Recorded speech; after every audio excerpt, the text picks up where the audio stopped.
So ito, na-open na natin yung panibagong EBR form. Again, this is the latest version. Version 7.9.6.0. So again, input nyo lang yung profile niyo, input niyo yung TIN. Ayan, if this is the first time na ginamit nyo itong EBR form, lagay niyo yung TIN, ayan, the RDO code, and then the line of business. So yung mga details na ito, you can get that from your certificate of registration. So, ayan, so yan, na-input na natin to previously, ang ating profile. And then let's select the form 1701-MS. Ito, 1701-MS. This is for the micro or small taxpayers. So click ninyo and then click itong fill up. Ayan. Okay. Ayan. So ito na load na yung 1701-MS.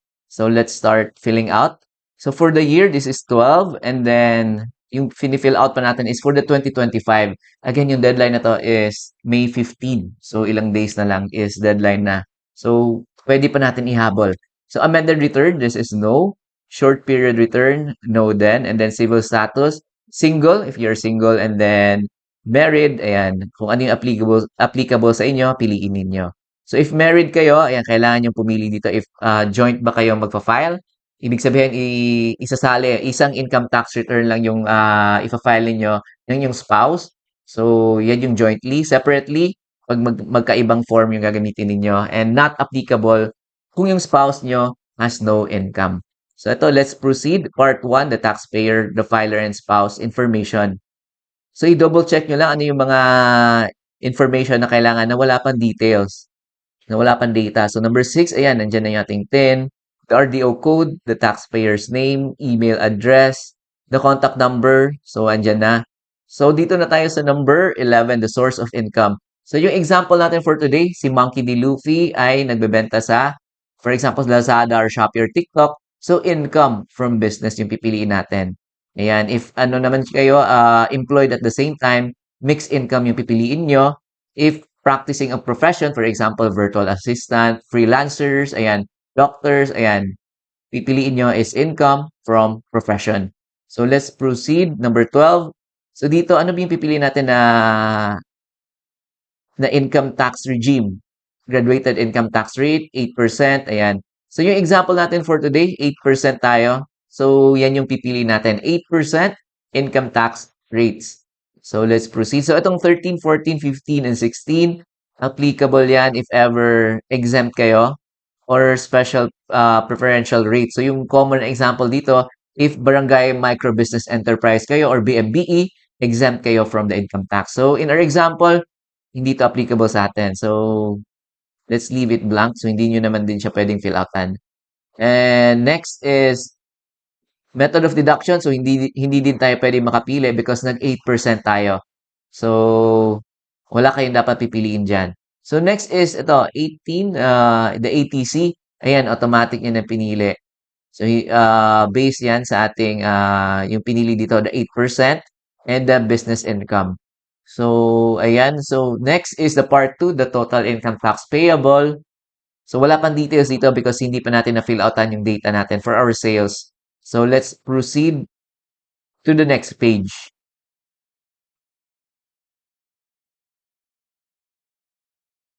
Ayan. So, ito yung page 2.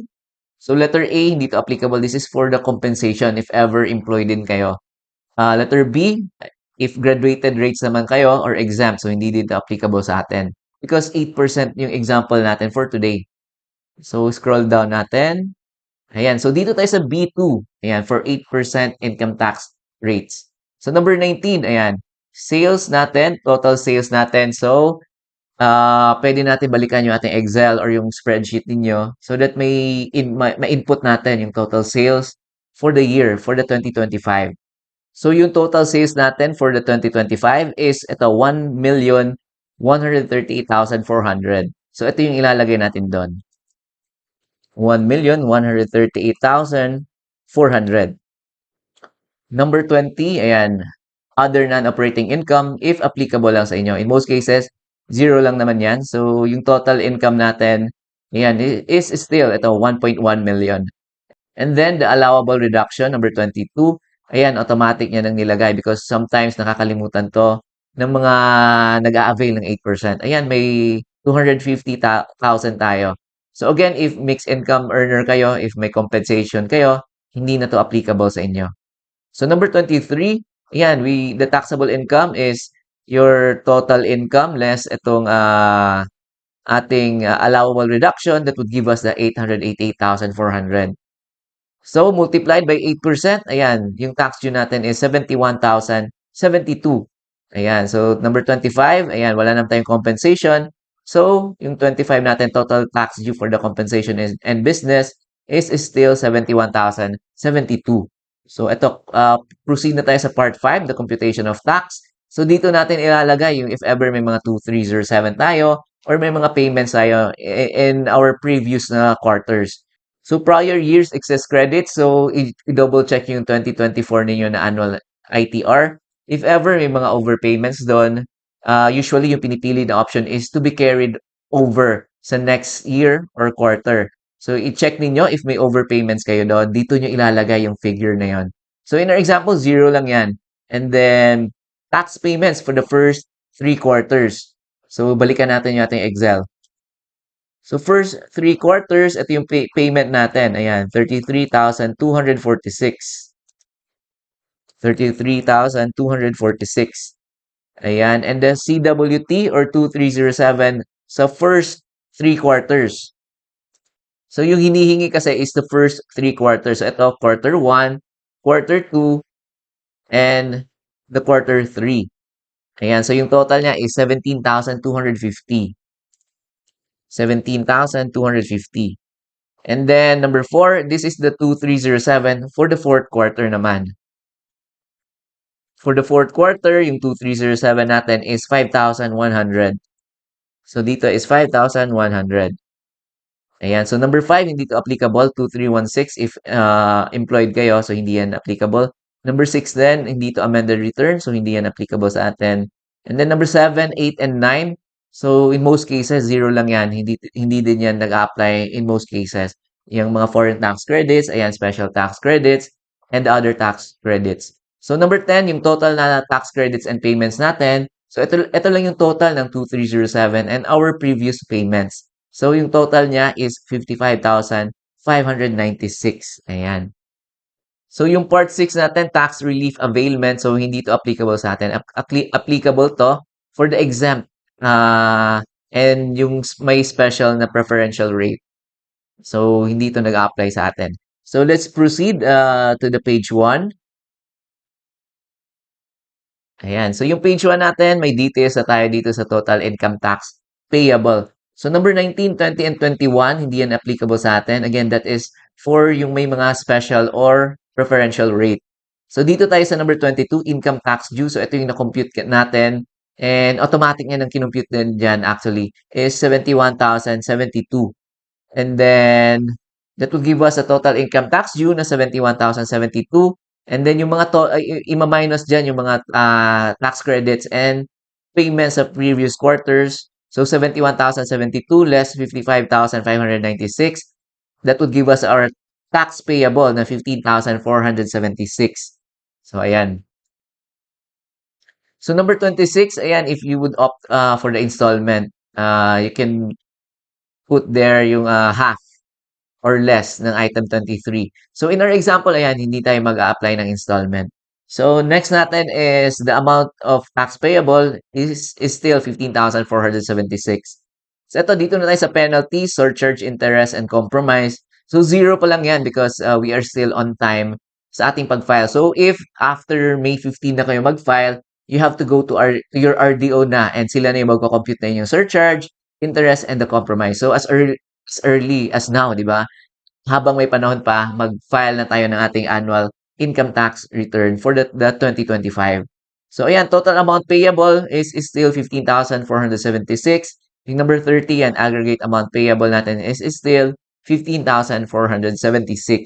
So, 31, ayan, yan yung nabanggit natin kanina, but wala tayong overpayment. So, usually, if overpayment yan, negative yung ating figure dyan sa 30. So, yung usually na pinipili is to be carried over as tax credit for next year or quarter. because medyo mas complicated tong process to be refunded and to be issued a tax credit certificate. So, ayan, let's proceed. Click nyo tong box na agree. Ayan, then printed name. Lagay nyo yung name, Monkey D. Luffy. Ayan. And yung TIN ng authorized representative, if you are filing with the TIN of authorized representative. But in our example, ayan, hindi naman authorized representative yung magpa-file. So the taxpayer itself, so no need to fill out na tong TIN of authorized representative. So number 35, ayan, zero lang yan. So if ever may mga attachments kayo like 2307, ayan, yung south ninyo or the summary of alpha list of your withholding taxes, ayan, the e-submission, validation report. Ayan. So, if ever may mga attachments kayo, EAFS naman yung gagamitin natin. And yung deadline niyan is still May 15. Ayan. So, I think we are done. Ayan. Let's click itong validate. Ayan. Validation successful. Click nyo OK. And then save. And then, i-print na din ninyo. Print nyo PDF so that may copy kayo ng inyong na-file na 1701 MS or na-file ninyo ng mga returns. So, yan. I highly recommend talaga to print. Ayan. Every time magpa-file kayo, print kayo ng PDF copy so that may copy kayo. And then, last steps na tayo. Ayan. Submit final copy na button. Click nyo to. Ayan. Please ensure that you have internet and valid email address. Click nyo OK. Ayan. So, the terms of service agreement, ayan, click nyo lang yung OK. So, after yung i-click yung OK, dalawang scenario yan. It's either failed, ayan, or successful. Kapag failed yon, nakalagay naman yon na hindi nyo na-submit online because of yung mahina yung internet, ayan, or may firewall na restriction. So, ayan, so pag failed yon, yung gagawin nyo is kailangan nyo i-click ulit yung submit final copy until such time na lalabas yung pop-up message na submit successful. Ayan, pag nag-pop-up message na submit successful, kailangan yung i-screenshot. Don't forget to screenshot because yun nga yung common problem ng taxpayers is hindi nila nare-receive yung email ng tax return receipt confirmation. So, yung screenshot at least, di ba, may proof of filing tayo na we are still on time. So, I suggest i-screenshot nyo kasama yung date and time dun sa lower right ng screen ninyo. So, ayun, screenshot nyo. I-press nyo lang yung screenshot na button sa inyong keyboard. And yun, pwede nyo i-screenshot yung pop-up message. And then, after nun, ayan, so, hintayin nyo sa email. Usually, nag-email within the day. Ayan, yung tax return receipt confirmation.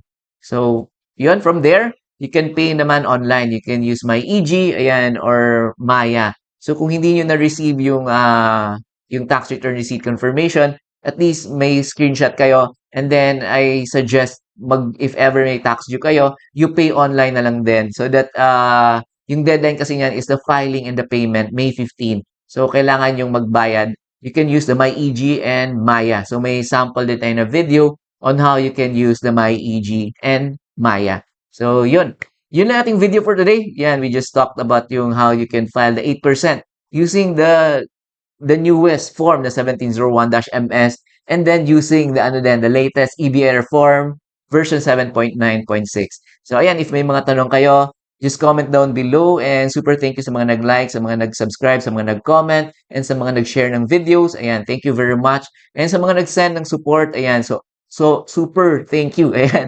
And if you would want to send your support, you can go to our website www.pinoyaccountant.com/donate. And if you would want to download yung mga Excel tayo, may mga pati yung old na version ng EBR form nandun sa ating website, go to www.pinoyaccountant.com/download. Ayan. So, yun na ating video for today. Thank you and I'll see you in our next videos.